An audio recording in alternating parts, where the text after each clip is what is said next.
আমাৰ কেবিনেটে অতিৰিক্তভাৱে 20 লাখ জনসংখ্যাক 20 লাখ জনসংখ্যাক পৰিয়াল যদি আমি এভাৰেজ 4 জন কৰি ধৰো 5 লাখ হ'ব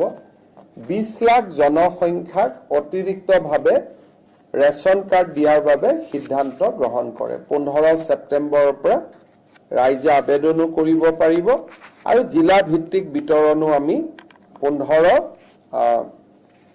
সেপ্টেম্বৰৰ আগতে আমি কৰি দিম ইউৰ ৰাইজৰ বাবে এটা সহায় হ'ব যে 20 লাখ লোকে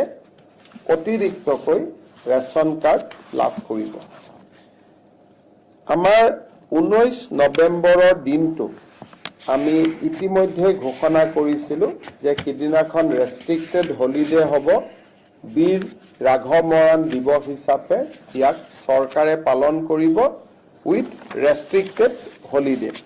এই বিষয়টো আজি কেবিনেটে অনুমোদন দিয়ে আজি কেবিনেটে